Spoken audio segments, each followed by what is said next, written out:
பெற்றோர்கள் தங்கள் பிள்ளைகளுக்கு செல்லம் கொடுக்குறேன்னு இன்னைக்கு அதிகமா கொடுக்குற செல்லமும் பாக்கெட் மணியும் தான். இந்த மாதிரி குற்றங்கள் தொடர்ந்து நடைபெறுவதற்கு இன்னொரு முக்கியமான காரணமா இருக்கு. வெளிநாடுகளில் பாக்குற மாதிரி ஒரு குறிப்பிட்ட 12-13 வயசு ஆயிடுச்சா இனிமே உன் செலவு வந்து நீ தான் பாத்துக்கணும். இன்றைய இந்திய பெற்றோர்கள் கொஞ்சம் கூட தயவு அச்சினம் இல்லாம அவனுக்கு உடையும் சாப்பாடும் சைக்கிளை தவிர வேற எதுவும் கொடுக்காம கட் பண்ணாலே போதும், ஆட்டோமேட்டிக்கா பையன் உங்க கண்ட்ரோலுக்கு வந்துடுவான்.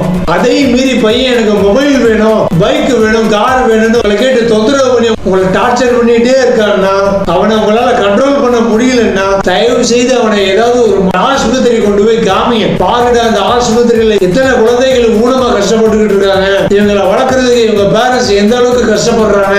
ஆனா உன்ன மாதிரி பையன்களை எங்களை மாதிரி அருமையான பெற்றோர்கள் கொடுத்தது மட்டும் இல்லாம உன்னோட உடம்புக்கு எந்த ஒரு குறையும் இல்லாம கடவுள் இந்த உலகத்துக்கு உன்னை கொண்டு வந்திருக்காரு. அதுக்காக நீ கடவுளுக்கு நன்றி சொல்லி எங்களுக்கும் நன்றி சொல்லி இந்த குழந்தைகளோட நிலைமையை பார்த்து இந்த நோயாளிகளை பார்த்து நீ திருந்து அவனுக்கு கொஞ்சம் அன்பா அரவணைப்பா சொல்லிக் கொடுங்க.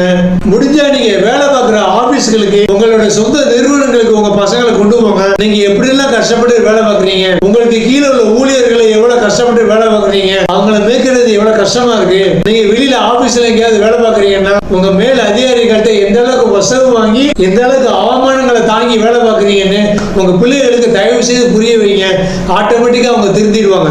ஏன்னா நிறைய பேர் தாங்கள் படுற கஷ்டங்கள் பிள்ளைகளுக்கு தெரியக்கூடாதுன்னு வளர்க்கறதுனாலதான் இன்றைய பிள்ளைகள் அதிகமா செல்லம் கொடுக்கப்பட்டு இந்த மாதிரி அடங்க மாட்டேங்கிறாங்க. அப்படியே அடங்கலன்னா வெளியில போய் பயங்கரமா அட்ராசிட்டி பண்ணிட்டு இருக்காங்கன்னா பப்ளிக் நியூஸஸ் கிரியேட் பண்ணிட்டு இருக்காங்கன்னா தயவு செய்து கொஞ்சம் கூட தயவு வச்சு நம்ம பார்க்காம ஒண்ணு வீட்டுல சாட்டை எடுங்க, இல்லைன்னா பெல்ட் எடுங்க. அதை தவிர வேற வழி இல்லை. அவனுக்கு பாக்கெட் மணி கொடுத்து அவனை ரொம்ப கெடுக்காதீங்க. இந்த காலத்து பிள்ளைகளுக்கு ரொம்ப அதிகமா கொடுக்கப்படக்கூடாது செல்ல மாதிரி மன்னிப்பும் தான்.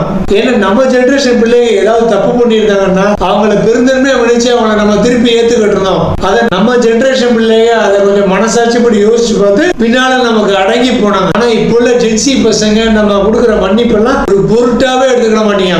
நம்ம கொடுக்குற மன்னிப்புகளை சகிப்புத்தன்மைகளை அதை அட்வான்டேஜா எடுத்துக்கிட்டு நம்மளால மன்னிக்க தான் முடியும், மறக்க தான் முடியும், திருப்பி ஏத்துக்கிட்டு தான் முடியும். அதை தவிர நமக்கு வேற வழி கிடையாதுன்னு நல்லா புரிஞ்சுக்கிட்டு திருப்பி தப்பு மேல தப்பு பண்ணிக்கிட்டே இருக்கான்.